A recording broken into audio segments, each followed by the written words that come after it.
What is the real power of Billy Butcher in The Boys? Did you know that there is a clear explanation for this? Did you notice the reference to the arrival of Spider-Man from The Boys, this show's version of Spider-Man? And the reason Homelander didn't kill Barbara, just left her alive, was this just to leave her suffering? Or is there actually another reason behind it? Yeah, there's a lot of details, reference and Easter eggs in this episode 4 of The Boys, and if you wanna know, let's go! Hello everyone who watching this beautiful channel, my name is John Victor and I'm back to talk about the season 4 of The Boys, this special season that it didn't start off in the best way, but the episode 4 improved a lot and it's full of important details for the season's story. Some details that you probably missed, but before I start to talk about it, don't forget to check the like, it helps me a lot in this channel, and don't forget to subscribe. I will keep doing a lot of content about The Boys if you like. And let's go. We can say that the season 4 only started now with the episode 4 because the previous ones were a little weaker, but episode 4 is the best so far and it comes with a lot of details. And let's start talking about Billy Butcher, because Butcher became a supe and won't die. Yeah, in the last scenes of the episode we have the revelation that he took a permanent compound V. Even though he only has a short time to live, it shows that he ended up becoming a permanent supe with specific powers. Like after years fighting against them, he ended up surrendering to the cause. The biggest proof about it is that scene when he realized that he just killed Ezekiel using powers, yeah. And I can say the way he becomes that is the way it will prevent his death. He won't die in this season, it's very clear. Like people watched the season 3 and started to think that Butcher will die in the season 4, but no, and the reason behind it is another detail, the super cancer, yeah, that you are seeing in the screen. This parasite that every episode is showing that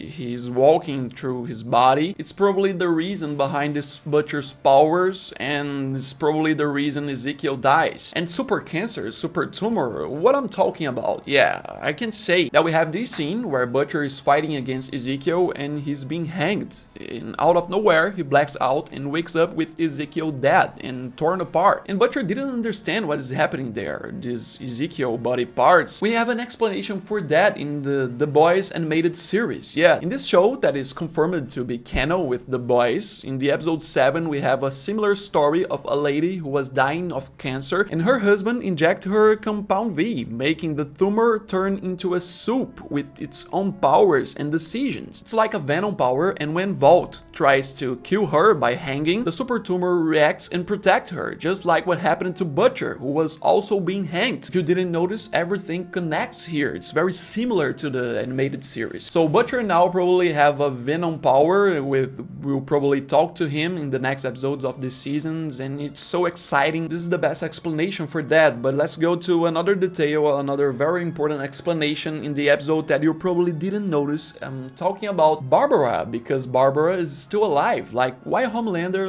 left her alive? Yeah, we have this scene when Homelander entered in the laboratory and took revenge on all the scientists who created him, but he did not give the same fate to Barbara, and it's probably a proof that he depends on her. Like, you can say, no, he left her alive so she could suffer in the same room he suffered seeing the death of the others. But he made others suffer and then killed them. Why did he make her suffer and left her alive? Like, the fact that he hears Barbara speaking with intensity and doesn't kill her suggests that he still respects her more than her colleagues. What makes us to remember about his need to be loved, praised and approved. And this scene where he don't kill Barbara shows that no matter how much he tries to get rid of this, he cannot. Like, we can see in every season of the show that Homelander never accepts the idea of being an exposed villain. And the reason behind it is because he needs to be accepted, to be praised. Yeah, he depends on it. So maybe the reason that Homelander left Barbara alive is because he depends on her approval. And maybe we're going to see Barbara again in the season, in the next episode. But let's go to the next detail, the next one that you probably didn't notice in one of the trailers of this season 4 of The Boys. I'm talking about Hughie's father, because indeed he will cause some problems in the next episode. Like in the last scenes of this episode, we see that Hughie's mother injected him with compound V and he came back to life, but based on a trailer that Prime Video itself released, you can see that this isn't going to be good. The season 4 official trailer show us this mysterious scene where we see the same hospital, we see Hughie in the left and Hughie's mother in the right, there's the same color of the clothes, and in the hallway there's a patient covered in blood. This is probably Hughie's father, and this is a proof that we are going to have some problems next in the season, probably in episode 5. Go put in the comments what you think will happen to Hughie's father, and let's go to the next detail, the next very important one, because now I like to talk about Homelander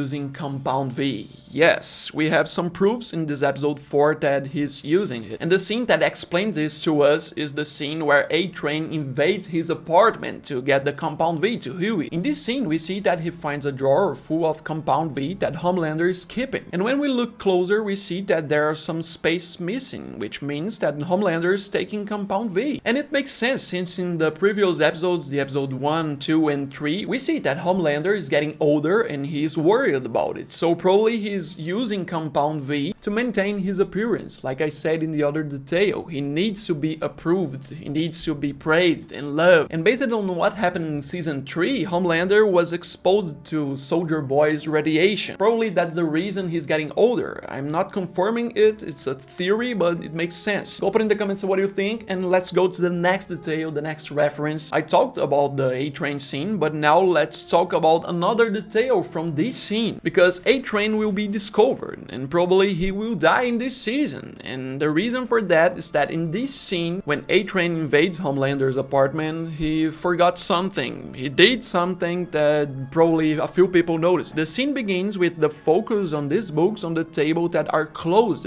and when A-Train arrives, the book ends up opening due to his speed, and that's a clue that Homelander won't miss. Like, it's his apartment, he knows everything in there. Probably these books were there because of him, he was reading it. A-Train left this open, and Homelander will notice and may end up going after Ashley, who was also breaking into his apartment. It could be Ashley who will tell about A-Train. We also have the situation about Sister Sage that probably knows that A-Train is cheating on them. Since the first episode, he's working a lot to the boys, he's helping them. So I really think he will be discovered, he's probably going to die, yeah, but let's talk about the next detail. Another very important one. Let's talk about the Web Weaver, the Spider-Man from the boys, that he will probably show up in this season. If you didn't notice, we have a lot of reference about him, mostly in this episode 4 when Butcher is talking to Eminem. In the scene when the two are breaking into Firecracker's set. Not a word about that 50 grand and what happened to it to Mallory. Straight up Web Weaver stinky spider. They talk about another job, and he mentions about Web Weaver, and in the previous episode we have another mentions, like in episode 3 when Ryan's playing the video game and we have Web Weaver there, and in the episode 1 we have this scene where they talk about Annie January, and in the letters below we have some news about Web Weaver, so another mention, another reference. We can count 3 references in the same season so far, just 4 episodes. This may be a reference that he's going to show up in this season or not. Go put in the comments what you think, and let's go to the next important detail. Let's go back to Sister Sage and talk about her, because she will have more powers. It's clear in this episode 4. In this episode we see that she's clearly using the 7 to protect herself, while she cannot defend herself because she don't have enough powers, but she's being lobotomized and getting more power. She will probably become the biggest threat in the season. She will become someone with more power, enough powers to defend herself. And we have some reference to this in some productions, that we see people getting so intelligent that they can sort of predict the future. I think that's the thing that will happen to Sister Sage. But let's go to the next detail, the next important one, and this is about the crossover that we are going to see more in the next episodes. But in this episode 4 we have the first mention about it, the spin-off. I'm talking about the Gen V crossover. Yeah, we see in this episode, in the beginning of everything, the advertisement for the Vault event called V52. This is a clear reference to the real-life Disney conference that in this year will be called D23, and especially we see who will participate, being mentioned Sam and Kate from Gen V. And in this scene we see that they announced them as Guardians of Godolkin. This is like some reference to Guardians of the Galaxy if you like, but this is not the only reference to Gen V. There's another one in the same scene, because when Hughie changes the channel we see some mentions about Marie, the protagonist of Gen V, and her friends. They mention them as some missing Godolkin students, but if you watch the spin-off you know that this is some media manipulation. They're not missing, it's just Homelander and Vault that kidnapped them, and yeah, this is another reference, another very important detail. And go put in the comments which one is the best one for you, which one you didn't notice, and don't forget to check the like, it helps me a lot in this channel. Thank you for your patience with my English. As I say in every video, video. I will keep trying to improve it. Don't forget to subscribe to my channel to keep receiving some contents about The Boys, House of the Dragon, and a lot of shows. And thank you for watching. I'll be back soon. Bye.